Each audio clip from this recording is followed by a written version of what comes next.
y representativos que cada vez que se presenta un examen son las preguntas habituales, en donde es lo mínimo que se debe de saber de las áreas que voy a ejemplificar. Ahorita vamos a empezar en el abdomen, en el orden que está. Yo hablo rápidamente del abdomen, hago algunas preguntas, las contestan bien, las contestan, cualquiera puede contestar y seguimos. O sea, no se trata de hablar de lo fino, lo descriptivo de cada cosa, no lo vamos a terminar, pero lo más importante de cada parte. ¿Sí? Y cada quien puede hacer cualquier pregunta a la que desee.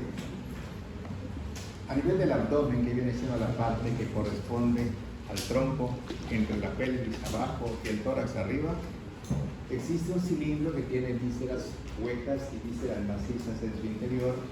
Existen membranas que reciben el nombre de peritoneo con diferentes nomenclaturas como epiflow mayor o epiflow menor, peritoneo parietal, peritoneo visceral, etcétera, etcétera. Y en la superficie de la pared anterior del abdomen encontramos nada más un músculo par recto mayor del abdomen, 567 crestos espina de pubis, y una línea en medio que es una línea aponeurótica que va de la pelvis hipoides hasta la cintura de pubis, se llama línea alba, línea blanca, que es el resultado de la fusión de todas las aponeurosis de los músculos anterolaterales del abdomen, que incluyen OMA, ometra, oblicuo mayor, oblicuo menor transverso y rema, que son los rectos mayores del abdomen. ¿Sí? Todos ellos van a fusionar sus aponeurosis a este nivel. Y a los lados tenemos unos rectos y viene la primera pregunta. Es el límite externo del recto mayor del abdomen, donde la hoja del oblicuo interno se desdobla para formar la vaina de recto. La línea semilla. Entonces, esta vaina de recto es una vaina formada exclusivamente por el oblicuo interno, que la refuerza anteriormente o externamente el oblicuo mayor y posteriormente por el transverso. Eso es correcto, pero no como contestan muchos maestros que dicen que la vaina de recto está formada por todos los músculos anterolaterales. No, es el oblicuo interno. ¿Está bien? El límite inferior de la vaina de recto no va a terminar en el pubis, sino va a terminar a la mitad de la distancia entre el ombligo y la címbita del pubis, que pasa por el plano que va de una espina a la otra espina, que es un plano transespinoso o interespinoso. ¿De acuerdo? Eso se encuentra a la altura del L4 y recibe el nombre de Línea cuarta. Línea semicircular arqueada o alpata de Douglas. ¿De acuerdo? También vamos a encontrar que el oblicuo externo, en su origen a nivel de las costillas, se interdigita con alguien. Con el diafragma. Aquí está. No, con el gran cerrato. Con las digitaciones del gran cerrato.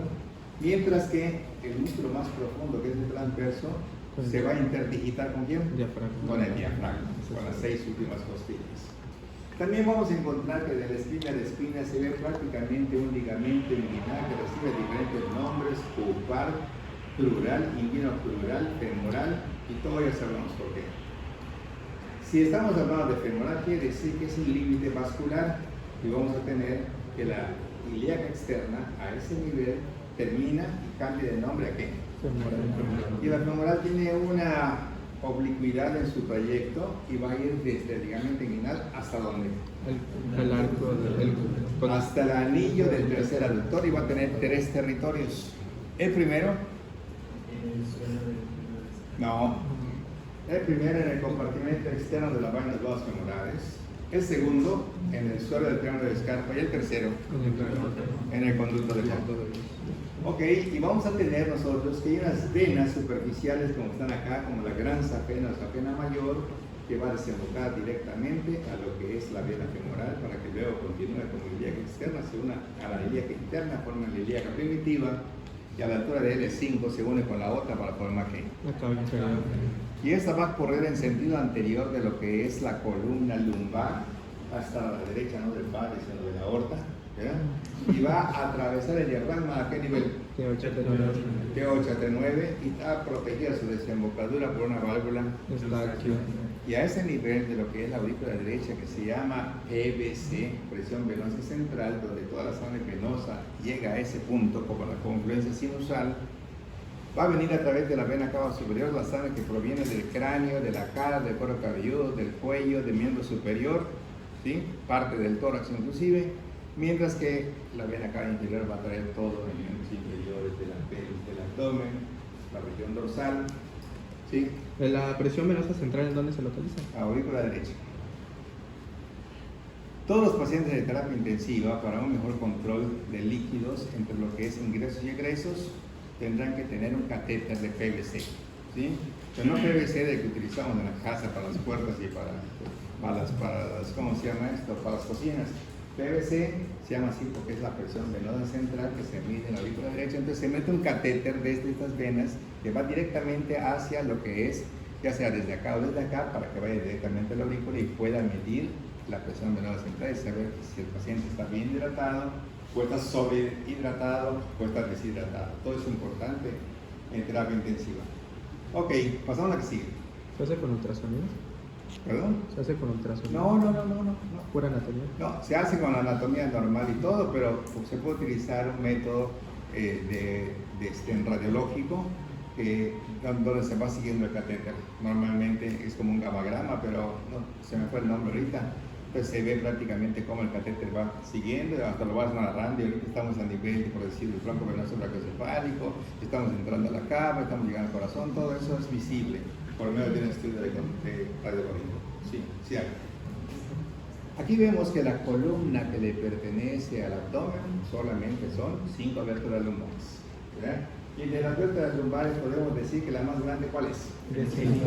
Y podemos decir que las vértebras lumbares, todos grotescos, que tienen su cuerpo reniforme grueso, que todos sus pedículos, láminas, apófisis, todos gruesos. ¿Por qué? Porque tienen que soportar demasiado peso comparado a lo que serían los dorsales, que nada más van a estar pues soportando la cabeza y lo que es la cintura escapular y miembros superiores, y esta tiene que soportar todo desde arriba hasta abajo, y por lo tanto las apófisis son más gruesas. Tenemos una línea aquí arriba que se llama línea arqueada o línea del estrecho superior de la pelvis. Tiene 3 partes. ¿Cuáles? Tiene una parte que está acá, tiene una parte que está acá, tiene una parte que está acá. Entonces pisa es el mnemoteico, púbica, ilíaca y sacra. Y esta línea arqueada o inanimada se une con la otra línea arqueada o inanimada y va a formar el límite que separa la pelvis verdadera o canal del parto por abajo de la pelvis falsa no obstétrica por arriba, y es el límite inferior donde vamos a tener que aquí viene el abdomen, pasa por las fosas ilíacas, pasa por encima de esta línea, pasa al otro lado, y todo esto corresponde pelvis falsa, y lo que está más arriba ya es parte también del abdomen. ¿Se le llama también columna de línea? ¿Cuál? ¿Columna? ¿De qué? Del hueso coxal. ¿No se le llama así también? No sé, no viste ese término. ¿Lo viste en el libro o algo? Sí, creo que sí. De todas maneras lo checas para mañana verlo, yo también lo checo. Doctor, igual se llama línea terminal. ¿Sí? Línea terminal o línea inanimada, línea arqueada del estrecho superior del mismo. Sí, línea terminal. ¿Correcto? Vemos prácticamente que los huesos nos permiten un espacio acá que cierra por una membrana, el alveolo obturatriz, con una membrana obturatriz que permite la llegada del nervio obturador y también de la arteria obturatriz. ¿Está bien? Y que cuando entra aquí, o como he dicho, llega aquí al nervio obturador, pues le da a este obturador externo, le da a los 3 aductores, le da al gracilis, y hacemos el mnemoteico de ramo. Recto interno, 3 aductores, obturador externo. ¿Sí? Y también vemos que prácticamente la articulación coxofemoral pertenece a la articulación de la cadera, que hay derecha, que hay izquierda. Y la pelvis corresponde a 1, a 2, a 3 y a 4 huesos, con 1, con 2, con 3 y con 4 articulaciones. Pelvis incluye todo, cadera solamente, lado derecho por lado izquierdo. ¿La que sigue?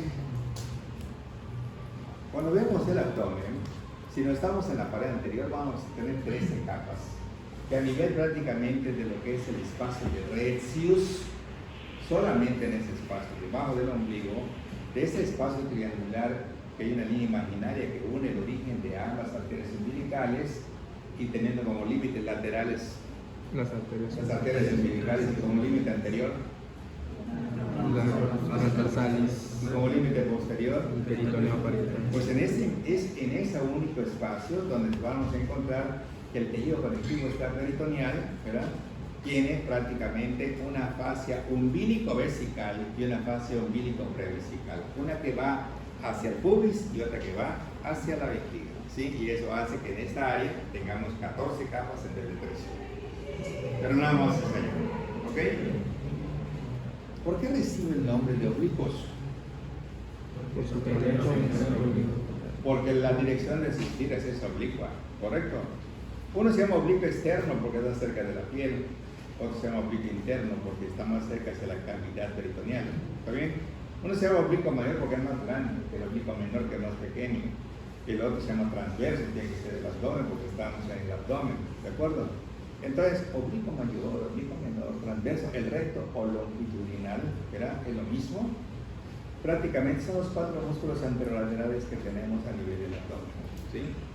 Ok, vemos prácticamente acá a un músculo que viene por acá y se va hasta la parte superinterna de la tibia. Ese es el sartorio, músculo de la elegancia, y este músculo por dentro tiene a sopecari, por fuera tiene cuate, y el cuate tiene 4 músculos, ¿verdad? Y en la profundidad existe un músculo subclural que no tiene nada que ver con este músculo, se llama también genicular tensor de la sinovial de la rodilla. Son 2 pequeños filetitos de músculo que están allá pegados a la parte distal de la cara anterior de la pierna femoral, que no tienen nada que ver con el músculo cuádriceps sublural. ¿A qué sigue? En el abdomen, entonces vemos la oblicuidad de los músculos, y si están viendo para arriba es el interno, y si está yendo para abajo, como meter prácticamente las pistolas a su funda, como ocurre con el externo. El externo su proyección es acá, y de hecho el ligamento inguinal corresponde al límite inferior o caudal del oblicuo externo que se envuelve sobre sí mismo y por eso es más grueso. Y hay 3 partes: Kupart, Gembernat y Cooper. Ok, pasamos a la que sigue. Vemos acá en la parte de abajo, ¿verdad? Una fascia que tenemos acá, que es una fascia elástica del pene, ¿correcto? Resulta entonces que cuando nosotros bajamos con la piel, ¿correcto?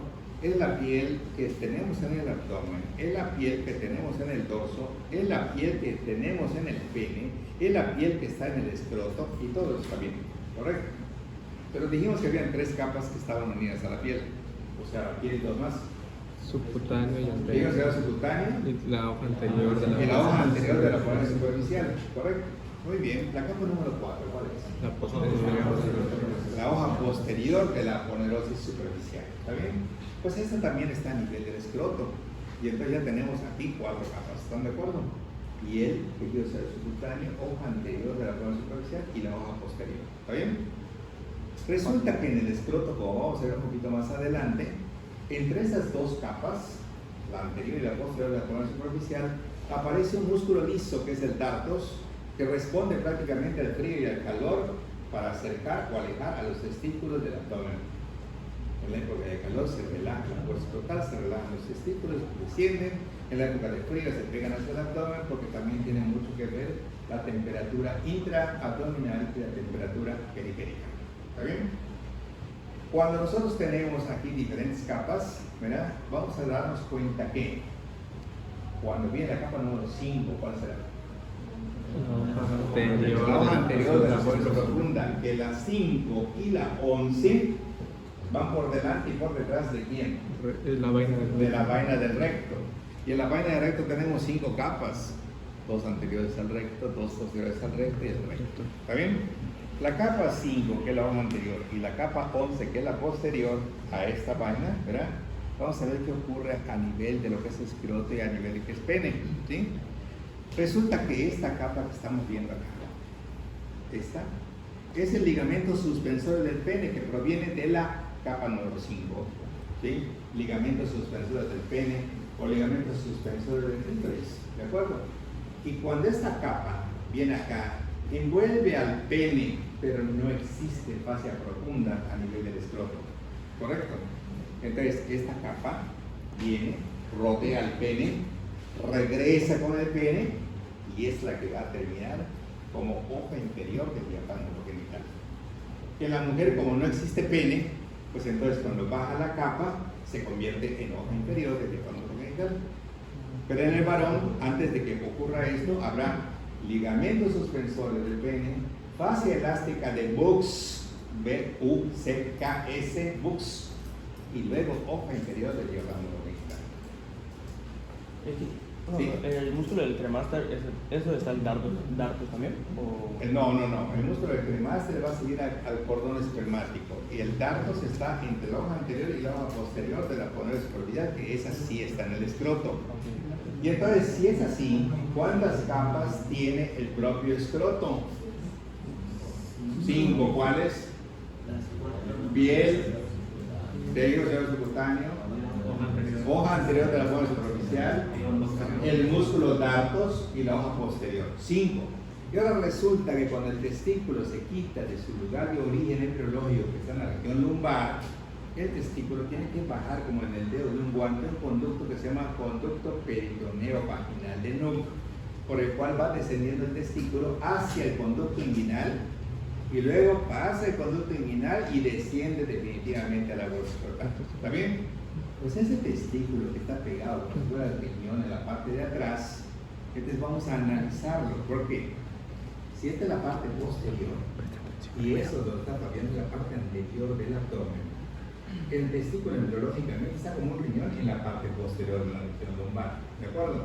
Y cuando empieza el efecto de la testosterona y los efectos hormonales de un varón, en donde los conductos mesonéfricos de Wolff son los importantes para todo este desarrollo de Müller para la mujer, entonces vamos a encontrar que viene el estímulo y ahora el testículo empieza a bajar como si fuera una montaña rusa hacia lo que es el anillo inguinal interno profundo peritoneal. ¿Se acuerdan que el conducto inguinal tenía 2 anillos? Uno externo superficial, que es el interno, correcto, es el interno, pero el externo está aquí pegadito hacia el exterior, lo forma nada más el oblicuo externo. Entonces resulta que el testículo en su descenso se lleva 5 capas hacia la bolsa escrotal. Vamos a ver cómo se las lleva. Yo estoy aquí pegado como el riñón, y entonces viene aquí normalmente el peritoneo aquí parietal, viene y cuando pasa aquí adelante y me quedo recto peritoneal, ¿sí? ¿Cómo se llama este peritoneo que está acá? Visceral. Y luego sigue como parietal. Cuando se inicia prácticamente el momento para que el testículo empiece a descender hacia su bolsa escrotal, se desprende de aquí y se llena una capa que se llama túnica vaginal visceral, procedente del peritoneo visceral. ¿Está bien? Y cuando este testículo se vaya directamente hacia la pared anterior, mi pregunta es, ¿cuál será la capa más profunda de la pared anterior del abdomen? Peritoneo parietal. Entonces, la primera capa que me llegue con Fabián, que yo voy a entrar al conducto inguinal, la primera capa que me voy a llevar es la 13. ¿Está bien? ¿La 13 cuál es? Entonces, la segunda capa que empieza a tener él de regalo se llama túnica vaginal parietal, procedente del peritoneo parietal. ¿Correcto?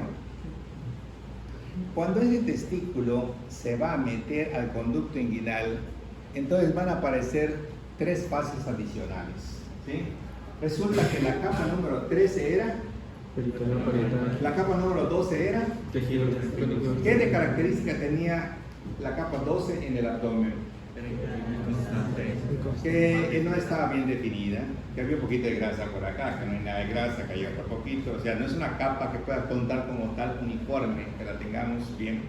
Por lo tanto, esa capa no cuenta. Va a ser la capa 12.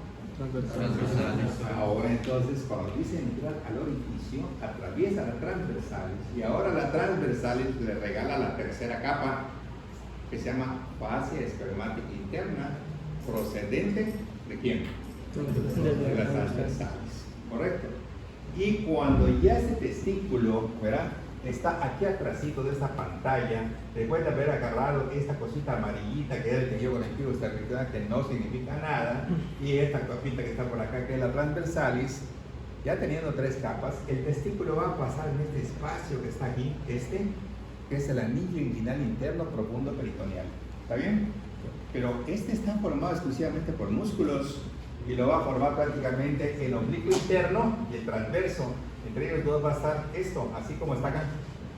Y ahora el testículo que está aquí se lleva esta capita, miren, la fascia cremastérico muscular, procedente principalmente del oblicuo interno. Y cuando ese testículo entonces viene acá al final, y la última capita que está acá al final es el anillo inguinal que está cerca de la línea media, pero es el externo, porque está cerca de la piel. Entonces se lleva a la última capa, que es esta, que es el tejido, la fascia espermática externa procedente del oblicuo mayor. Ahora el testículo viene con 5 capas y el escroto lo está esperando con 5.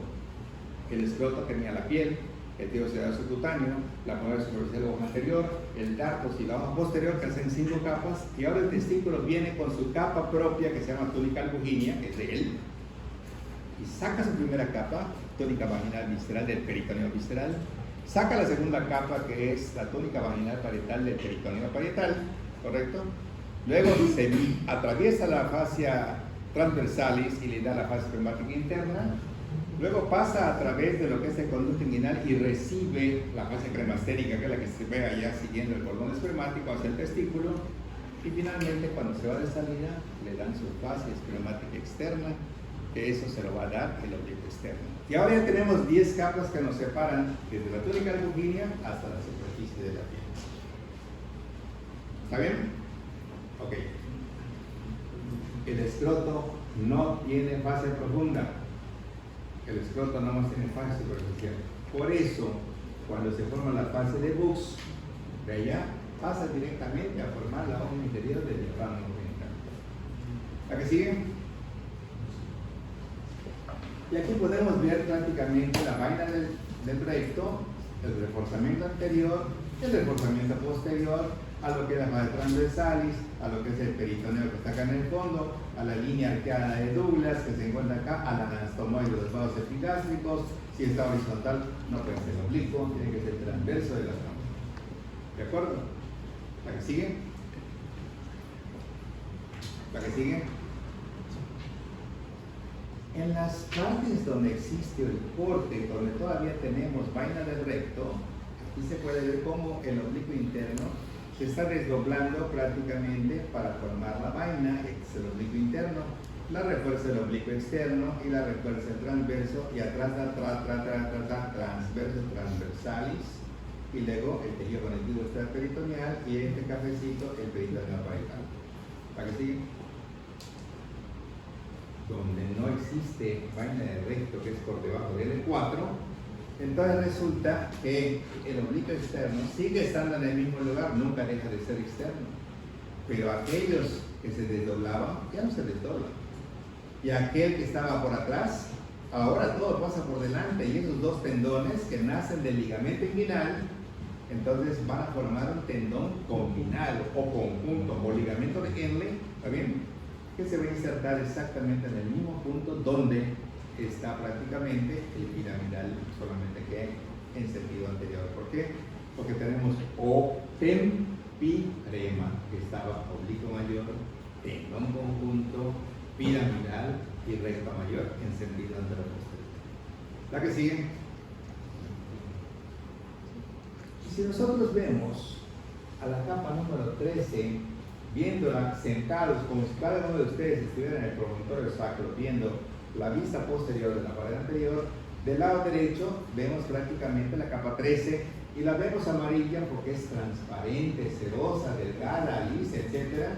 Y lo que estamos viendo de amarillo acá es lo que se representa apenas acá como una capa mal definida, porque aquí ya quitaron el peritoneo y aquí estamos viendo la transversalis, que esto de decir corte de la transversalis, donde está este hueco, a ver, pon las etiquetas, acá debe haber una cosa que diga aquí, corte de la transversalis, la fase transversal seccionada, para que puedas ver el límite inferior de la vaina del recto que corresponde a la línea arqueada o semicircular de Douglas. Abajo tenemos un pliegue medio, curaco, un interno, arteria umbilical uterina, un externo, los vasos epigástricos, el margen del recto. Fíjense que el recto no es recto, o sea, tiene un borde convexo, ¿está bien? Y por eso la línea es semilunar, porque si no fuera línea semilunar, sería línea recta, ¿de acuerdo?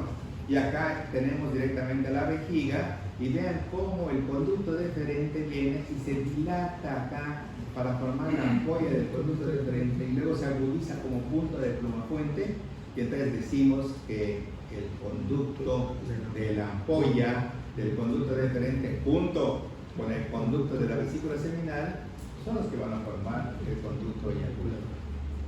Y aquí se ve perfecto la próstata, y aquí se ve el diafragma urogenital, y aquí se ve el elevador del ano, y aquí se ve PAFI con su contenido, y aquí PAFI vacío.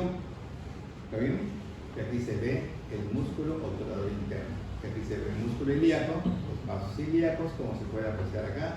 Y arriba, un ligamento falciforme y el ligamento redondo. ¿Aquí sigue?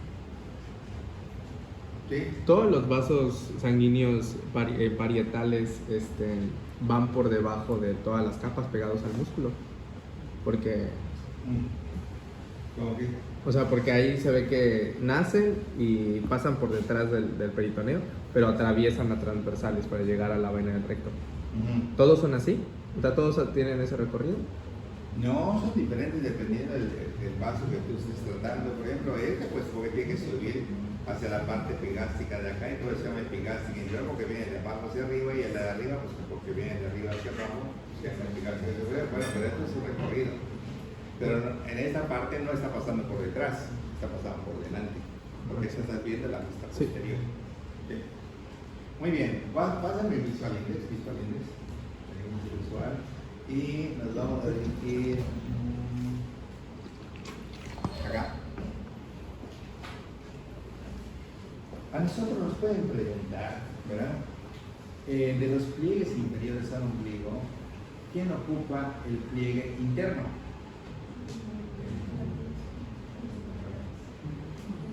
Las arterias umbilicales son obliteradas, ¿verdad? Porque hay medio, interno y lateral. 1000, ¿está bien? ¿Y quién va a dar origen al medio? El uraco. El uraco, correcto. Te nos puede salir, por ejemplo, en relación a los pliegues por debajo del ombligo, el pliegue umbilical medio es el resultado de 1, uraco, 2, arterias umbilicales obliteradas, 3, vasos epigásticos, 4, arterias rectal superior y una barra basada por allá. Y obviamente tienen que ser. El muerto que pone el medio, medial. ¿Cómo? Y el muerto pone medio, el braco, el medial lo pone así. Y el lateral. Lo que pasa es que estos dos, medial no es lo mismo que medio. Medial o interno, lateral o externo. Medio, línea media. Sí. Entonces confunde el medial porque parece que está en la línea media. No, está por dentro, con respecto al lateral. El oraco es prácticamente, recuerda que un embrión normalmente nada le funciona como el del adulto. Pulmones no funcionan en su placenta. Su sistema excretor vesical es uraco. Va por orina, pero tan pronto como normalmente sigue todo el proceso y empiezan a funcionar los riñones, el uraco prácticamente empieza a endurecer y entonces ya el niño empieza a orinar, y el líquido amniótico, su principal componente es la orina del bebé. ¿Sí? Esa orina del bebé es una orina fisiológica, limpiecita, no tiene ningún problema, y el niño la deglute. ¿Sí? Y cuando la deglute es un proceso que deglute, se llama orinoterapia, lo que normalmente se hace en algunos pacientes. A los diabéticos le dicen, toma tu orina para que quede mejor. Pero tiene que tener un proceso, no es que orine y agarre el orina y se la tome, no es así. Pero es el principio de la orinoterapia, el líquido amniótico. El líquido amniótico, ¿para qué nos va a servir? Sirve para amortiguar los movimientos del feto, sirve también para el desarrollo de sus pulmones. Si no hay líquido amniótico, los pulmones son hipoplásticos o ausentes, o sea, se atrofian por completo, y cuando nace un bebé se muere. ¿Sí? Entonces todo eso se evalúa por ultrasonido. Pero aquí en el uraco hay continuidad de la orina de aquí que pasa por acá. Inclusive, cuando este uraco no se oblitera de forma completa, a una persona cualquiera le puede salir en alguna etapa de su vida gotas de orina a nivel del ombligo, porque resulta que tuvo quistes uracales o tuvo permeabilidad en alguna parte de este uraco que debe estar obliterado por los pelos. Doctor, ese es el plexo venoso prostático de Santo. Sí. ¿Y en la mujer hay un homólogo? No, nada más un plexo venoso retropúbico. Allá por su relación con la próstata. Muy bien. Está como esto que me acabas de preguntar. Hay una enfermedad en la que la mujer tiene una inflamación pélvica y tiene material virulento. ¿Está bien? Entonces se van formando abscesos en la pelvis, y por las corredoras parietólicas, las bacterias de acá suben hasta el hígado, inflaman el hígado, y te forma una perihepatitis de la cápsula de Gleason, se inflama y hay unas cosas de violín que se forman allá por las bacterias que vienen de acá hacia acá arriba, ¿sí? Entonces, un tipo lo ve y se da cuenta que es una continuidad de la inflamación, infección pélvica hacia acá arriba. Y le ponen su síndrome de Fitz-Curtis, y es por gonococo. ¿Sí? Gonococo la causa. De pronto, las clamídeas se le ocurre normalmente hacer lo mismo. Entonces, el síndrome es con el gonococo, y lo describe Fitz-Curtis. ¿Sí? Y cuando no es por gonococo, pues no es su síndrome. ¿Sí? Es la misma enfermedad, pero ya no es por clamidia, es por otro. ¿Sí? Perihepatitis gonocócica. Okay. ¿Y las correderas parietocólicas son posteriores todas? ¿Sí? Son Y laterales y posteriores. ¿Sí? Okay. Correcto. Muy bien, pasamos a la que sigue. Aquí un detalle muy importante es que los vasos epigástricos sirven como referencia para esto que es el conducto deferente. ¿Qué es en sí el conducto deferente? ¿Qué es el conducto deferente? El conducto deferente no es más que la continuación de la cola del epidídimo. ¿Está bien? El epidídimo tiene cabeza, cuerpo y cola, ¿sí? Y tiene 8 metros de un conducto epididimario, ¿de acuerdo? Que cuando llega a la cola se empieza a engrosar y se dirige hacia arriba y forma el conducto deferente como los deferentes, ¿cómo se llama deferente? O sea, hay un declive, ¿de acuerdo? Entonces, rodea los vasos epigástricos y entonces, ¿qué va a pasar? Mi pregunta es, ¿qué estructura estaría acá? La vejiga. Entonces, si yo estoy narrando como cuando narran el juego de fútbol o de fútbol americano o lo que quieran, yo agarro y digo, y en este momento el conducto deferente que se encuentra en el pubis se dirige hacia arriba y hacia afuera en dirección a lo que es el anillo X y pasa por fuera de los vasos epigástricos, se introduce normalmente a la cavidad abdominal, pasa por encima de la vejiga, se dirige en sentido posterior, queda por dentro de la vesícula seminal, se dilata, forma su ampolla, se agudiza, forma su conducto, según el conducto de la vesícula seminal, atraviesa la próstata formando el conducto eyaculador. Eso es lo que va a hacer el conducto deferente. ¿De acuerdo? Entonces, en ocasiones, cualquier persona puede tener una eyaculación y de pronto puede tener un dolor referido por aquí. ¿De acuerdo? Sobre todo cuando uno está joven y tiene 4, 5, 6 relaciones, se encierra con su pareja y tiene relaciones a cada rato. Entonces, en ocasiones regulares puede haber, porque también hay espacios en donde pasa el esperma. ¿Sí? Y entonces dice, ¿por qué duele aquí? Por el movimiento, no es tanto por el movimiento, son los espasmos y el exceso de la relación sexual. De hecho, no sé si ustedes conocen, pues no creo que lo conozcan, la cistitis de luna de miel. ¿Conocen? A ver, ¿qué es eso? Cistitis de luna de miel. ¿Qué digo? Sí. A ver, digo.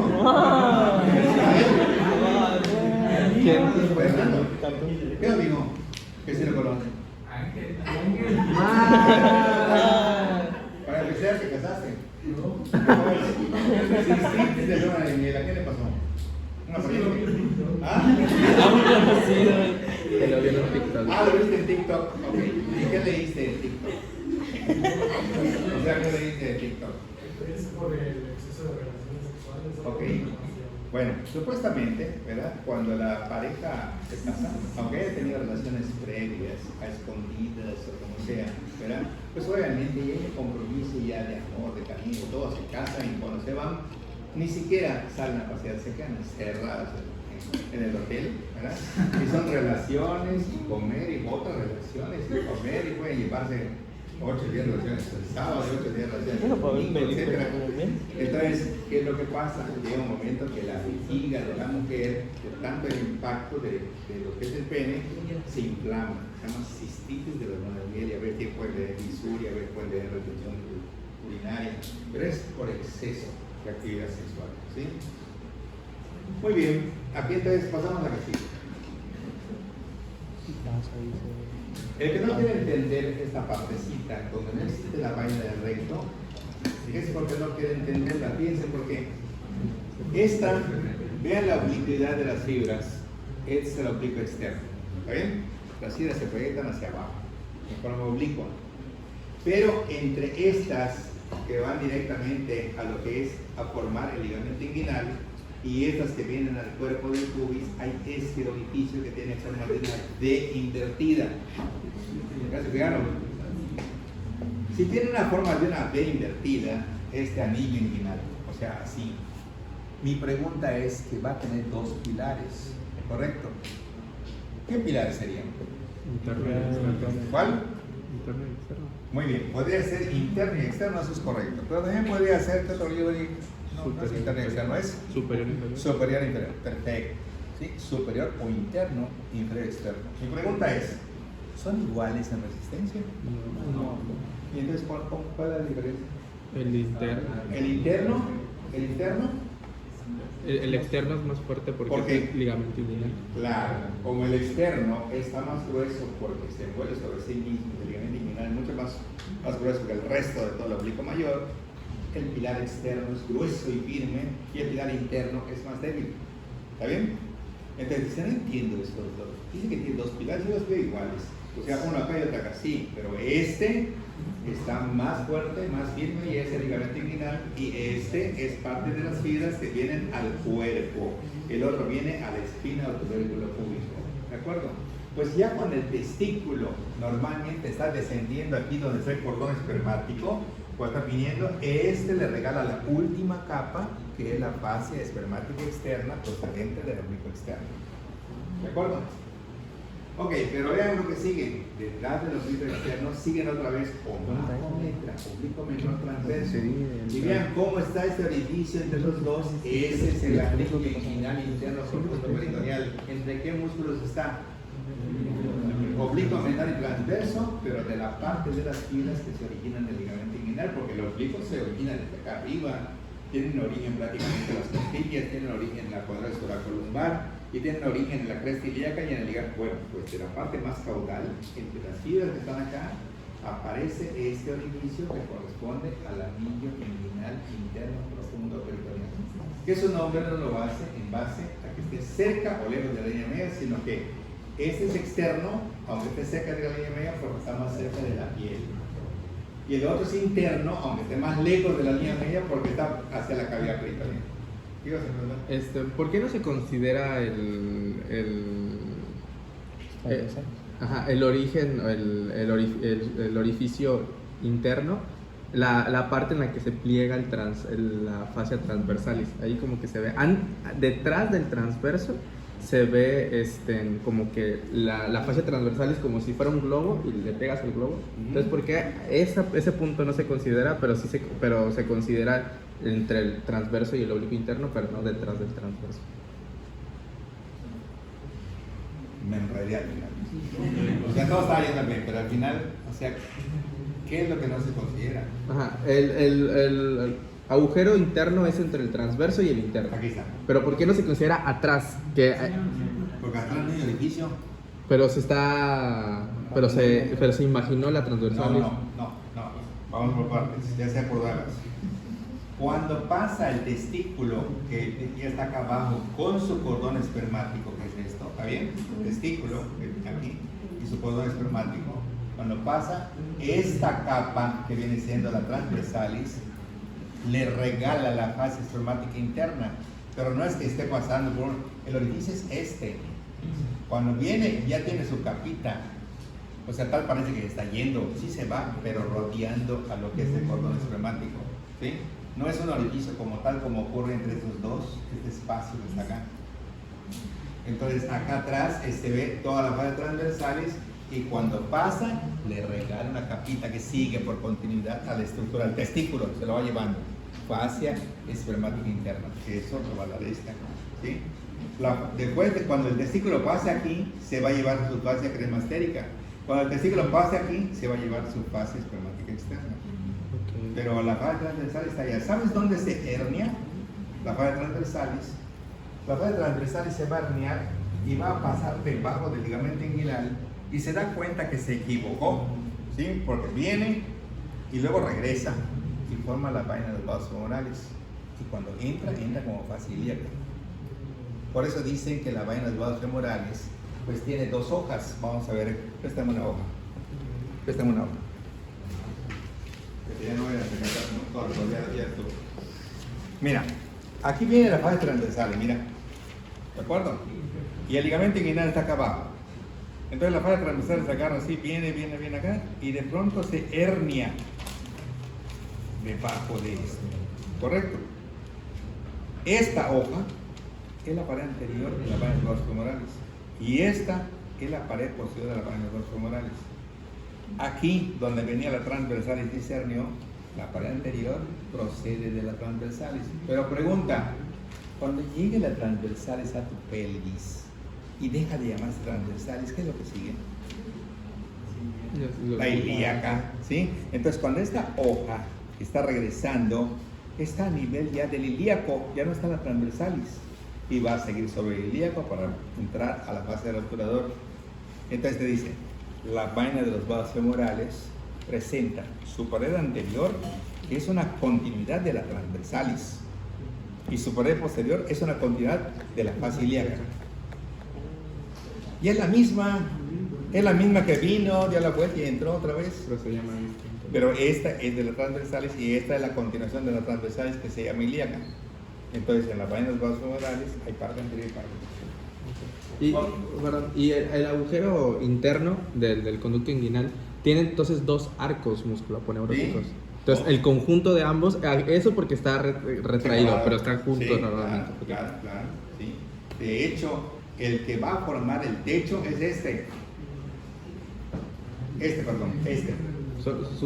oblicuo interno pasa encima y el otro viene quedando parte encima y parte abajo, ¿sí? Este otro. Pero casi todas las fibras pasan por encima de la parte externa del conducto inguinal. Tú tienes el conducto inguinal acá.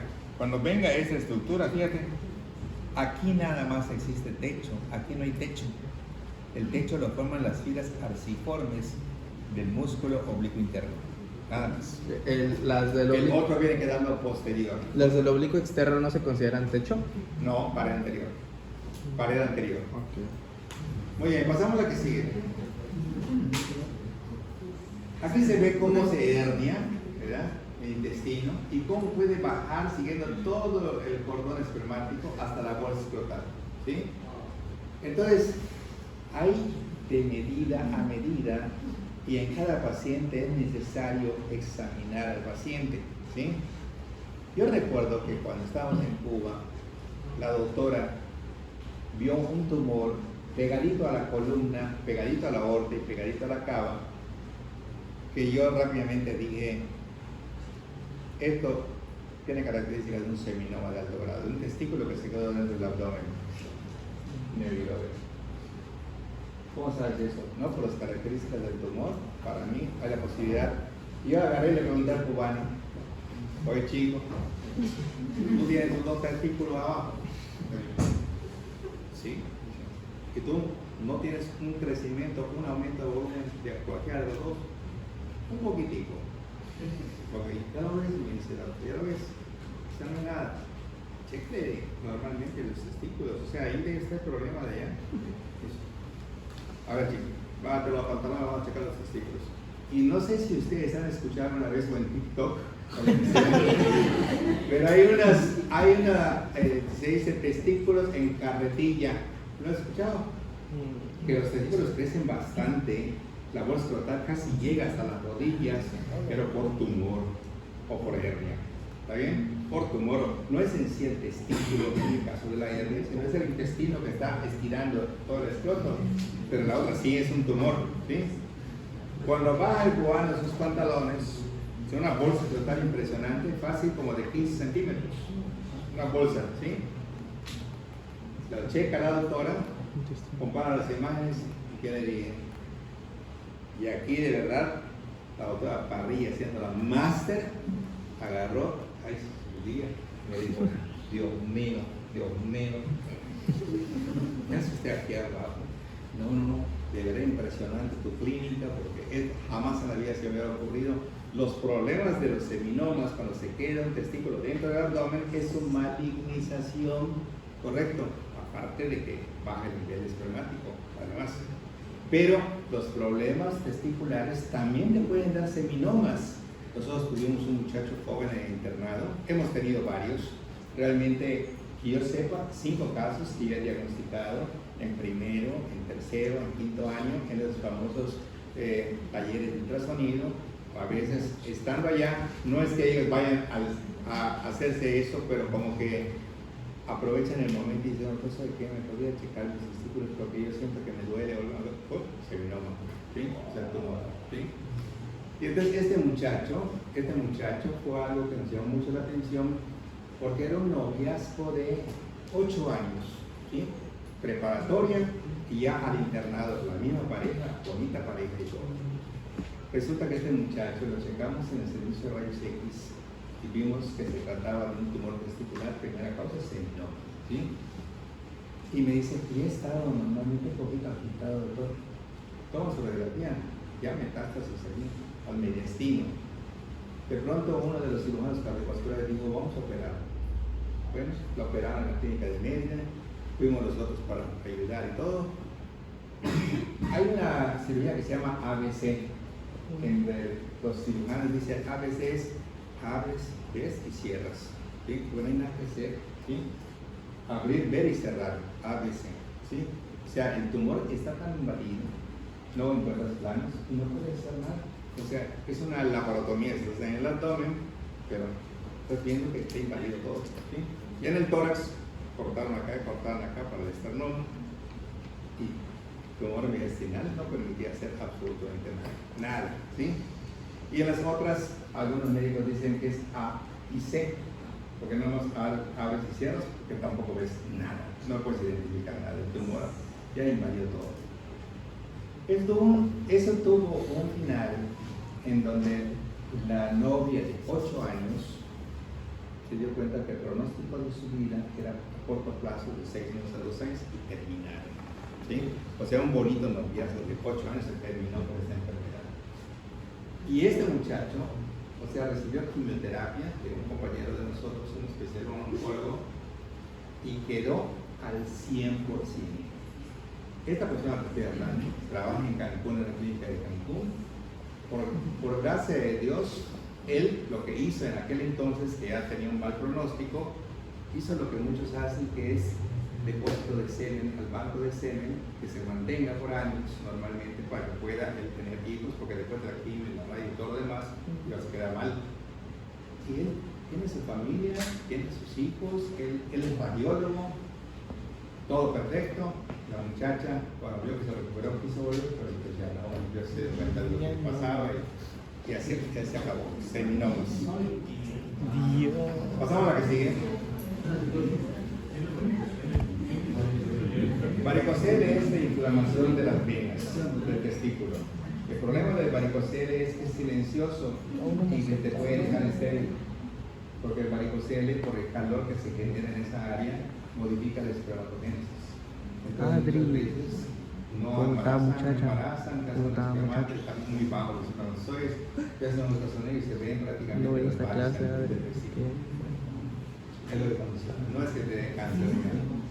Ok, aquí vemos una anatomía perfecta, sopa psoas, cuadrado y transverso, disco, sopa diafragma, columna, psoas, cuadrado y transverso. Acá un músculo psoas ilíaco, acá un psoas menor. Aquí prácticamente vemos el elevador del ano, 2 componentes musculares para el diafragma pélvico. ¿Cuáles? El elevador del ano y coxilio, ¿sí? En la pared lateral de la pelvis verdadera hay músculo obturador interno, ¿está bien? Hay una membrana obturatriz que vemos acá, ¿verdad? Y allá va a llegar el nervio obturador. ¿De dónde nace el obturador?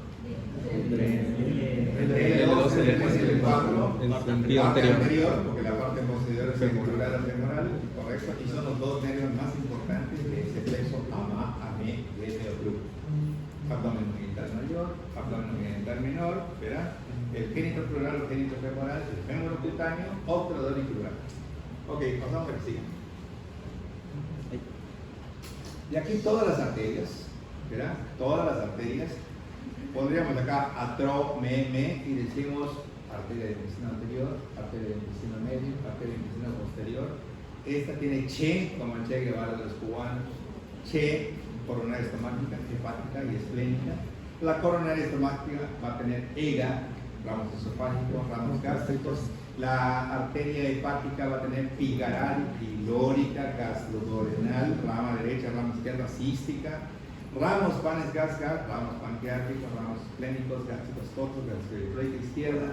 Luego dialumis, diafragmáticas inferiores, 5 pares de lumbares, ilíacas preventivas, sacra media.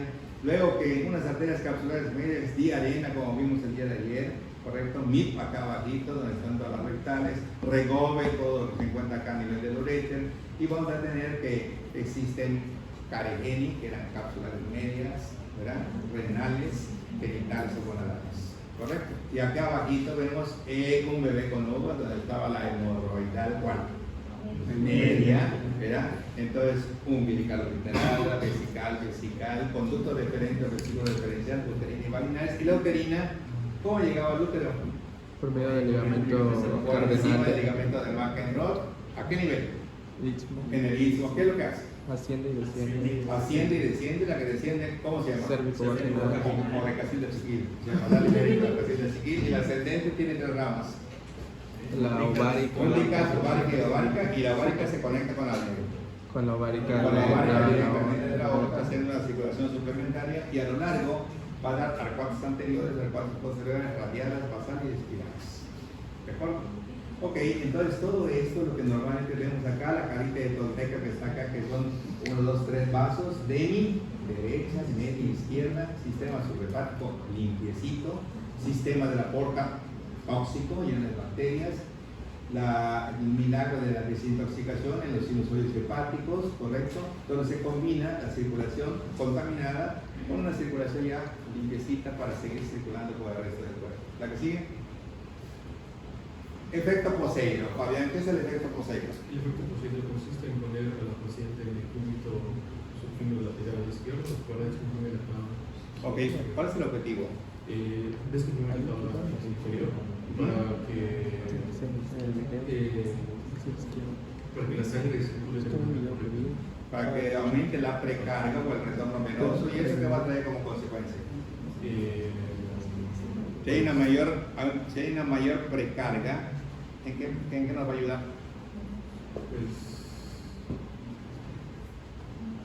¿En qué nos va a ayudar? Pues va a haber más sangre oxigenada, mayor oxigenación. Entonces nos dice Frank Starling, que es un fisiólogo, que el corazón sano es aquel que de acuerdo a lo que recibe es lo que va a sacar.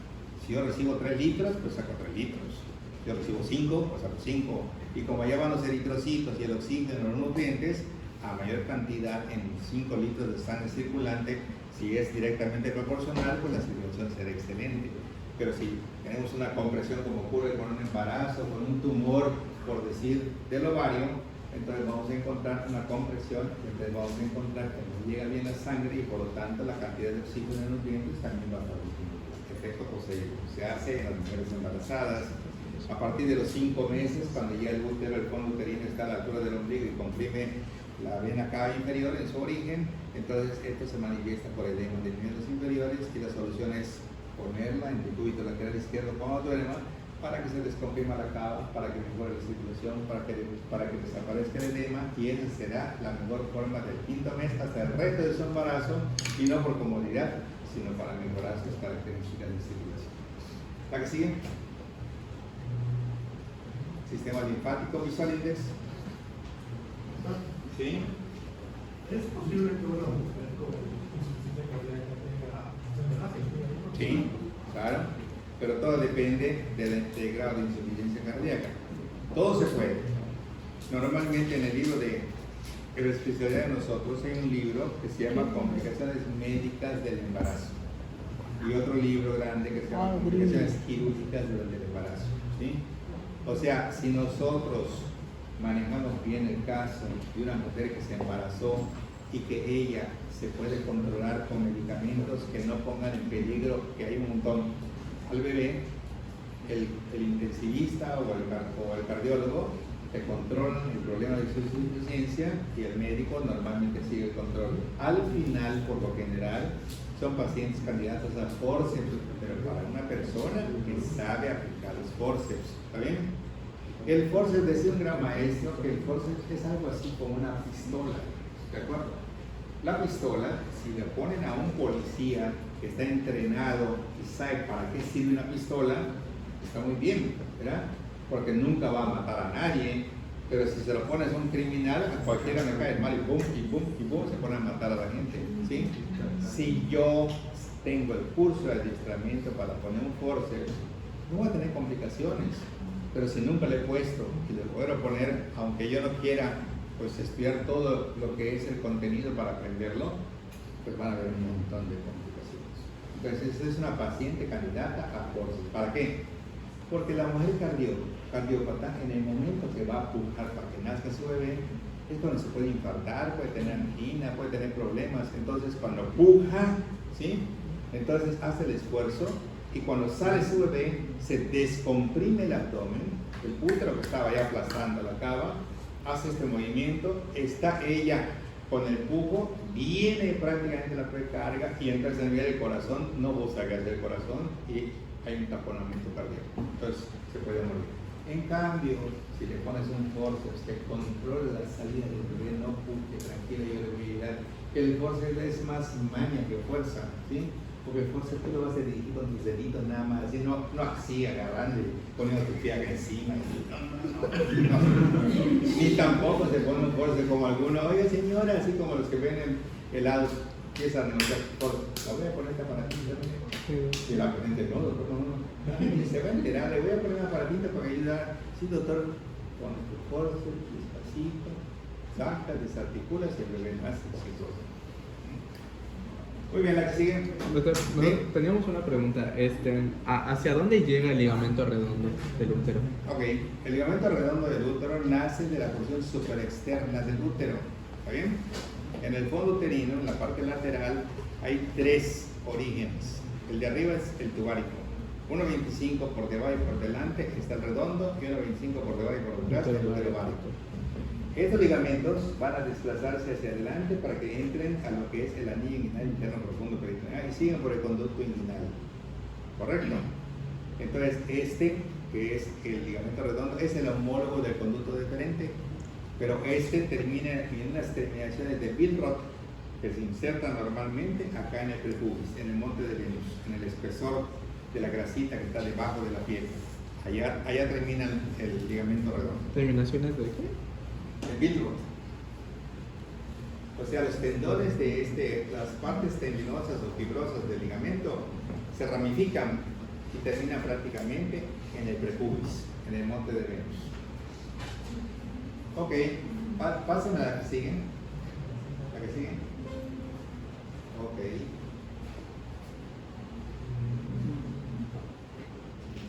Son 10 para las 2.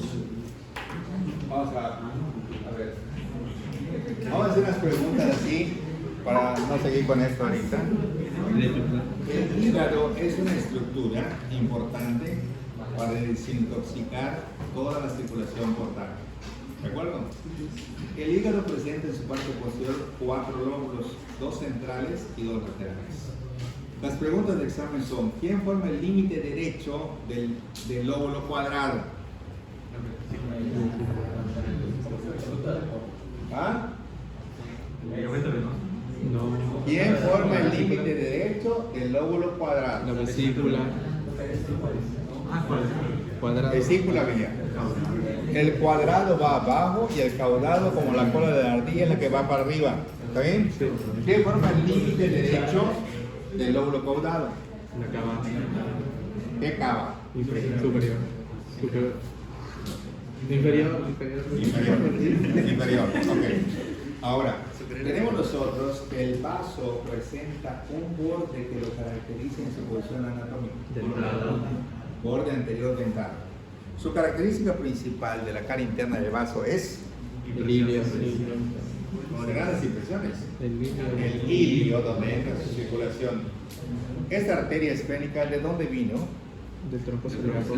Del tronco celíaco. En el polígono de Willis, ¿cuántas comunicantes tenemos? 4. 4. ¿Cuáles son? 2 posterolaterales, 2 anteriores. A nivel de la fosa craneal anterior existe una vena emisaria que comunica venazo con el seno longitudinal superior. Esperino. A la parte posterior encontramos un agujero occipital que permite el paso del tallo cerebral, que normalmente es la continuación de la médula espinal que se convierte en médula oblonga. ¿Está bien? Hay un par de arterias en sentido anterior a esto, que son las arterias vertebrales. Estas se unen para formar ¿qué? El tronco de la parcial continúa directamente sobre el clivus y termina con sus ramas terminales. Esta arteria carótida externa es una rama que nace en C3 a C4. ¿Es correcto? Sí. Y esto nace a los lados del yoides. Sí. ¿Correcto? La carótida externa se llama así porque no entra al cráneo, y la carótida interna sí entra al cráneo. Las ramas terminales de la carótida externa son la temporal y la maxilar interna. Correcto. Pero también vamos a encontrar que esta maxilar interna tiene una rama terminal. Hay una sola que provoca sangrados nasales o epistaxis. La esfenopalatina. Correcto. La esfenopalatina es su rama terminal. Está en el fondo prácticamente de la cavidad nasal. Nosotros tenemos para su estudio que la órbita presenta en el fondo una hendidura orbitaria superior. ¿Qué pasa allá? 3.456 centímetros tánicas. Una hendidura orbitaria inferior. NISI, ¿qué es eso? Nervio infraorbitario y cigomático facial. Un conducto óptico. ¿Qué es eso? Nervio óptico, arteria central de la retina y arteria oftálmica. ¿Está bien? Nosotros tenemos que los senos paranasales son 4. Frontales, maxilares, esfenoidales y etmoidales. Muy bien, entonces FEM, frontal, etmoidal, anterior, medio y posterior, maxilar y esfenoidal. ¿Cuál de los 4 es el más grande? Se llena de material purulento y tenemos una sinusitis maxilar. ¿La cirugía se llama? Calway Loop. Okay. Y luego vamos a tener nosotros que la faringe es un tubo filomuscular abierto en sentido anterior que tiene para su estudio 3 partes: naso, bufo, laringofaringe, 2.5, 5 y 7.5. ¿Y dónde termina? ¿Dónde se inicia? El tubérculo faringeo. ¿La nasofaringe comunica con quién? Con la cavidad nasal. ¿A través de qué? En cambio, la bucofaringe comunica con quién? ¿A través de qué? Y entonces, a través de los senos piriformes vamos a encontrar la laringofaringe comunicándose con esta. ¿Qué ocurre a nivel de C6? Nada, termina la faringe. Termina la laringe. ¿Qué más? Las arterias empiezan a ascender a lo largo o a los lados, los agujeros transversos. ¿Qué más? La carótida tiene contacto con el tubérculo anterior. ¿La carótida qué? Tiene contacto. Tiene contacto con el tubérculo anterior de la móvil transversa. Nos falta uno. El elástico abandona la vaina, ¿verdad? Para dirigirse a la parte posterior. ¿Cuál? Derecho. El derecho, y el izquierdo es anterior. ¿Está bien? El esófago está acompañado en toda su extensión por quién? La tráquea. El esófago está acompañado por el vago, claro, por el vago. Y el estómago, cuando tenemos ya el estómago, que está por debajo del diafragma, presenta un orificio de entrada, uno de salida, 2 curvaturas. Tiene un fondo, tiene un cuerpo y tiene normalmente una porción pilórica que presenta 3 partes. Y el píloro. ¿El píloro se encuentra a qué nivel? L1. Son los vasos que se anastomosan en la curvatura menor. Gástricas. Son los vasos que se anastomosan en la curvatura mayor. Gastrodiploicas derecha y izquierda. ¿Está bien? Esta arteria se localiza entre el estómago y el duodeno. Y esta gastrodenal es una rama de quién? De la hepática. De la hepática. Y la hepática normalmente su rama derecha queda. La cística. Y nosotros tenemos que la cólica media es una arteria procedente de quién?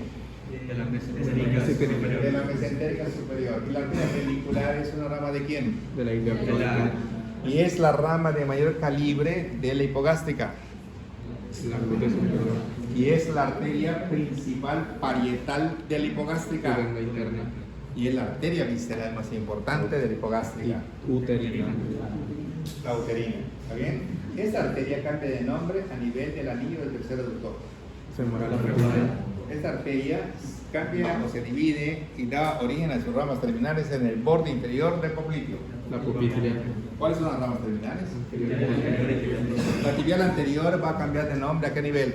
A la instancia de los malleolos. Entre el maleo interno y el maleo externo sobre el cuerpo del astrágalo. Son los componentes del arco longitudinal interno. Calcáneo, astrágalo, escafoides, ¿sí? Sí, y los dos. 3 primeras cuñas y 3 primeros metatarsianos. ¿Está bien?